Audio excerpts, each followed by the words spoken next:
Rory Hafford is here, psychotherapist and author, and you can find him at Lusnagrena Family Resource Centre in Longford. And special message for you today, Rory, by the way. A special one? Yes. From Melody. Melody, yes. Go on. Can you please put this to Rory Hafford? It's in poem form.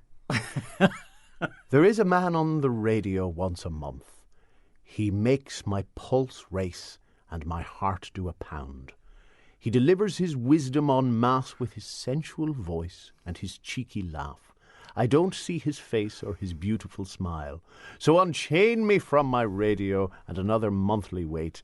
My question, dear Rory, will you go on a date? Mother, I told you not to contact me when I'm live on radio. Please. Melody, I'll have all contact numbers for that person. Yeah, fair enough. There's bravery in it. Let's start off with Barry, who is not his real name, by the way. Barry suspects his partner is doing the dirt. His partner is a plumber, and while he would normally have strange call-out hours, he seems to be attending call-outs later at night than usual. They've been together for 12 years. They've been married for some of those years, and they have had communication problems in the past, and he tends to be the one to back down. His partner feels that he is the alpha in the relationship. Barry shares that his confidence is on the floor. He doesn't want the relationship to be over, but he doesn't want to be walked over by anybody. How do you have that conversation? It's a dilemma. There's a lot of it about. That's the first thing. A lot of it about. There are signs and there are pointers, and a quick Google search will point you in the right direction. Is there a change in behaviour? Is there a change in attitude? Is he going out more? Is she going out more? Is there an obsession with the phone? And it's the same section of, and yeah, there's merit in all of them, but this ultimately is a love thing, and which means it's a feeling thing. You just know because you feel it, you know. So all the so-called pointers are cognitive things, and they can be measured, 1 to 10 and all the rest of it. When you know, you know. So that would be my yardstick on this. I mean, you could look at the pointers and go, well, he's on his phone more. Who the hell isn't?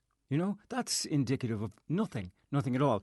He's going out more. He could be training. Do you know what I mean? So he's a plumber. He's going to have call-outs. He's going to have call-outs. But you're not a plumber, and you have call-outs, and so do I. And it's, if you're worried about something, that takes up residence in your mind, and your mind creates your reality. So you're constantly looking for the pointers that you fear most. So these will come at you more often than they should. You'll also have confirmation bias. If you have a theory that something is happening, you'll find evidence. Do you know, I was actually trying to think of that term for the longest time. Confirmation bias. Absolutely. And it's a huge thing. So for me, you just feel it. Okay? Now, this still doesn't get our friend, which is not his real name, off the bind. So you can look at these things and you can have your confirmation bias, and you can go into your body and you can somatically feel what it is that you're really feeling on this. Then what? Because these are just the problems. And this is a kind of a theme for this morning's programme. Problems versus solutions. And if I could leave somebody with anything, it would be solution focused as opposed to problem focused, because that's the only way you can actually push through and get over it. But the Irish are not great at that. We're great at pointing fingers and apportioning blame and finding fault.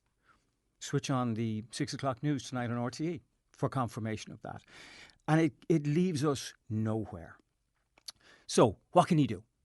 Well, he could give him a taste of his own medicine. If he will not see, he must feel. Mm-hmm. An old friend of mine came up with that saying, and I think it suits a lot of situations. Is that not a bit passive aggressive? Well, okay. How would you categorise what this man is feeling at the hands of his partner? Is that not passive aggressive? So this is basically what you put out is what you get back. which again for me is a great emotional yardstick. How do you want the world to be? You be that thing first. So you're in control of what it is that you get back. Is it passive aggressive? Yeah. What's wrong with that if you're being dealt with in a passive aggressive way? He said passive aggressively.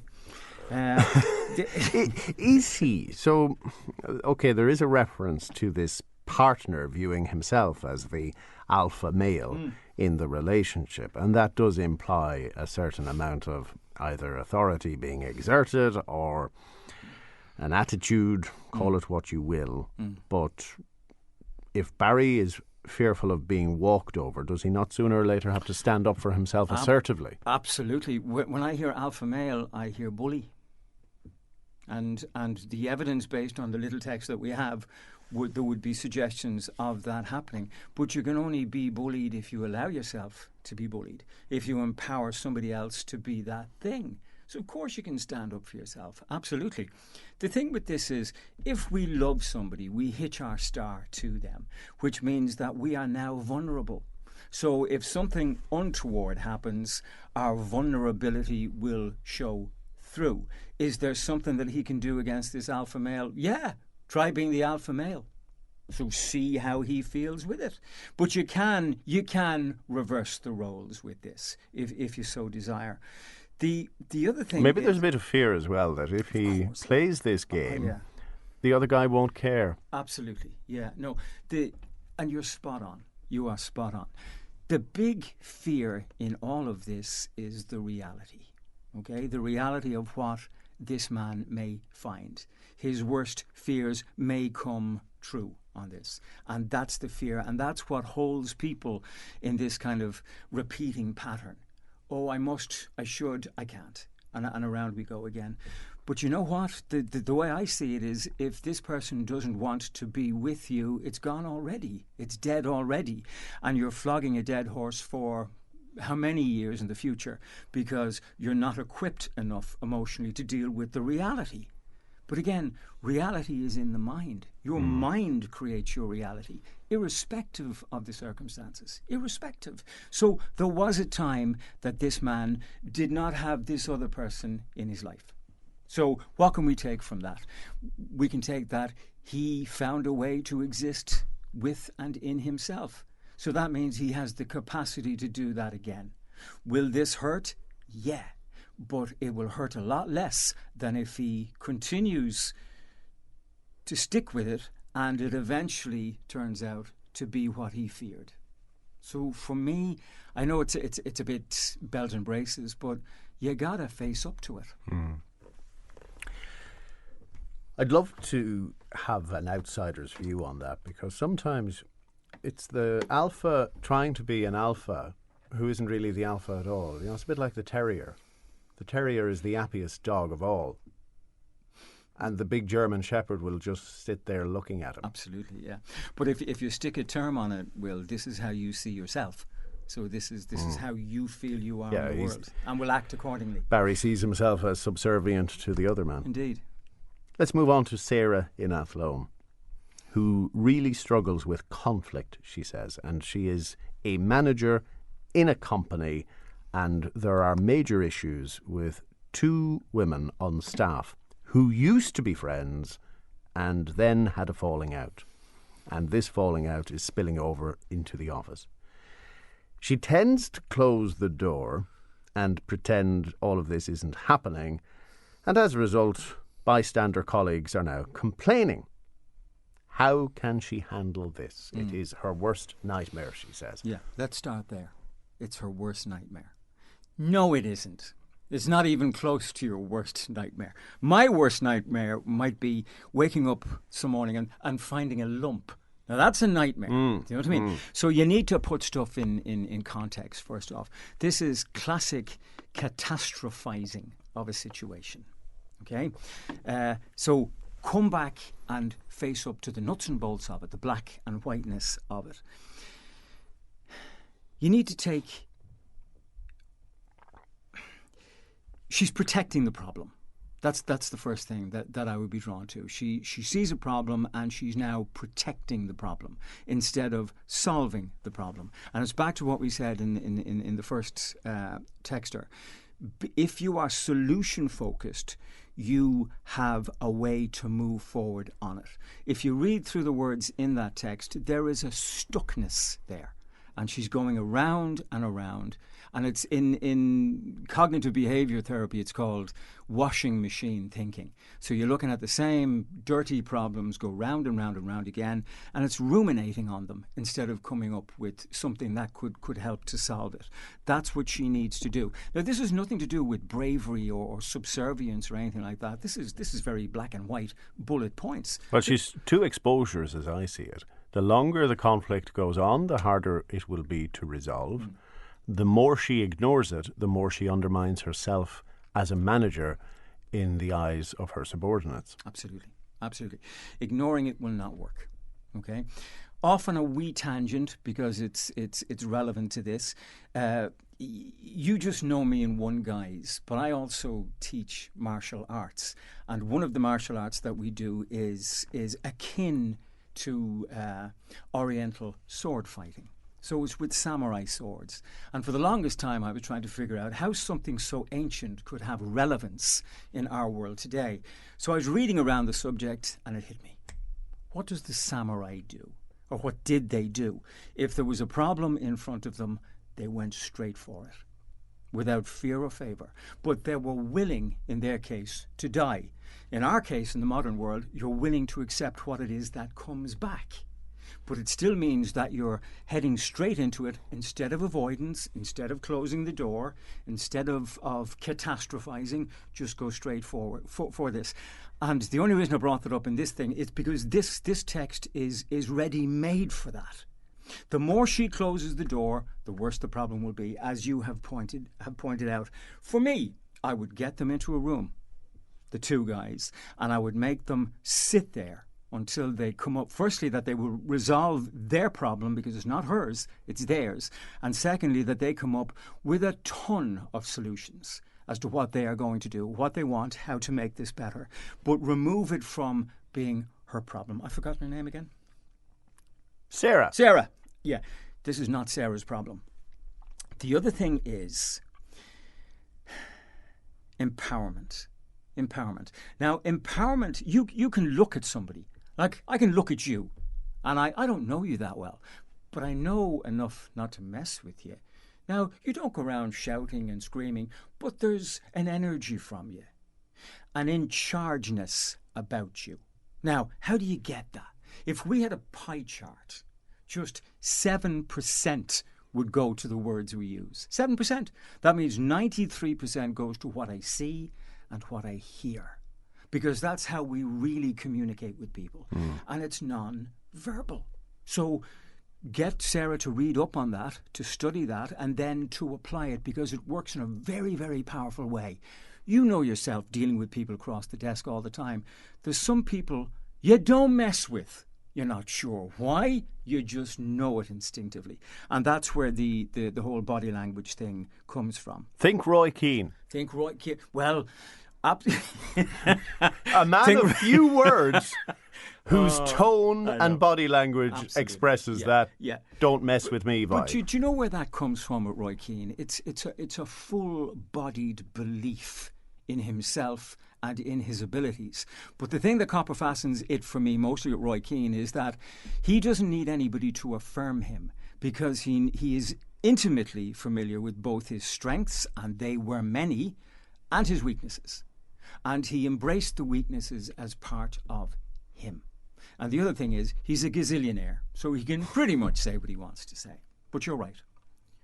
Rory Hafford is here from the Lusnagrena Family Resource Centre in Longford. He is a psychotherapist and an author. And we have more headaches and heartaches after these. Jenny in Mullingar says her teenager is constantly glued to the phone and won't communicate with anybody. She says they spend all evening with their head stuck to the device. what can she do? What can she and every other parent of a teenager do? Yeah, it seems that way, doesn't it? Okay, I can give you a couple of twee suggestions, and I can give you so-called evidence-based solutions. I'd rather just say a few words, if that's okay. Seeing as I have the floor, we have a major problem on our hands with this, and it's hidden in plain sight. I did the whole coffee shop thing that I did the last time, and I watched people in the coffee shops on their phone. Everyone for the entire time that I was there. Now, that is a massive and a major disconnect in the world. So I step forward in evolution. Think about it. Evolution changes the phenotype, it changes the cognition. And that's exactly what's happening with people who have this physical sedentary lifestyle. So it is a form of brainwashing, but everybody's doing it. So we're moving in. How is a parent to compete with what the phone can offer? The phone is instant gratification. At the press of a button, and we've touched on this before, the kids can get whatever it is that they want to get. How's the parent going to compete with that? How was your day today? How was school? Anything with your friends? Would you like your dinner now? Do you know what I mean? It's not a level playing field, whereas the phone can offer them, can take them into a brand new world. It's changing behaviour. I can see it, and I can see it as not just as a psychotherapist, but as a human being. People are colder now. People are ruder now. People are more aggressive now. There's a get back from me-ness that is almost a palpable thing. The last time you and I discussed this, I also brought up the coffee shop thing, and a text came through, and we didn't have time to discuss it. And the text was, why would you even want to look at somebody? That's just weird. And it stayed with me, and I thought about it going home in the car, and I was thinking, well, a couple of reasons: to be friendly, to connect, to be empathic. You are aware that there's other people in the world, right? I love talking to strangers. Yeah. No, me too. But you are from a different generation, and I'm from the generation up from you again. We're talking about kids. We're talking about 9, 10-year-olds. You know, this is very worrying. Google is now raising the kids.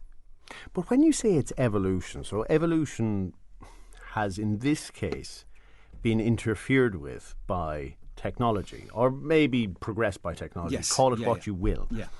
But it may not be positive evolution. So if embracing the phone means they are deprived of developing life skills, then they're going to have a problem. As parents, then we try to avoid these problems for our children. We don't want them having too much sugar. We want to make sure they have physical exercise. And we want to make sure they are immersed in the real world, not just the virtual world. Yeah. But you see, the virtual world is their real world. If your mind creates your reality, then it is real for you. Like, you and I are sitting in the same space at the same time, but you're attracted to different things than I am, because the room means something more to you or something different to you. Similarly with the kids, if they were in a mind to contact the show now, they'd be falling over tables and chairs to go, what are the two old guys talking about? This is the world. This is reality.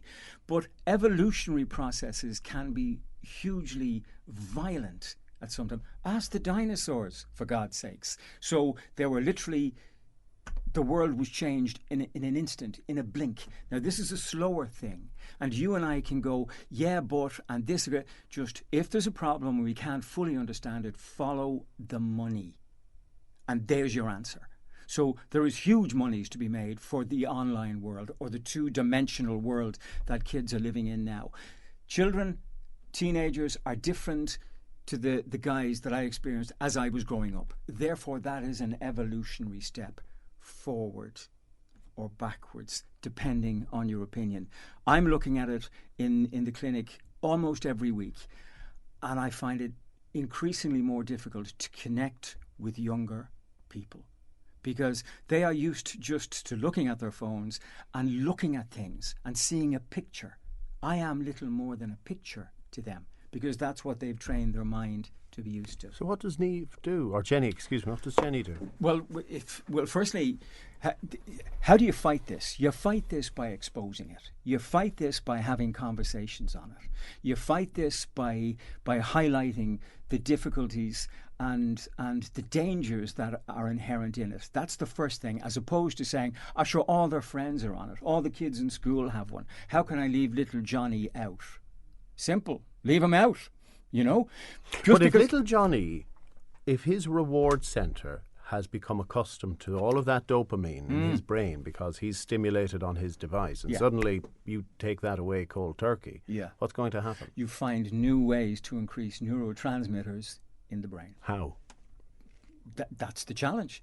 What is it that would replace this dopamine hit with something else that is less addictive and less life-changing? But you see, I can, because my son is 8, encourage him to go out and play football, and I'm thankfully of an age where I can still play out in the garden. But when he's a teenager, as Jenny's children are, they're not going to want to play football in the garden with Dad. No. What can Dad or Mum do? No. Well, again, at the risk of repeating myself, find out what your child likes to do away from the phone and do that.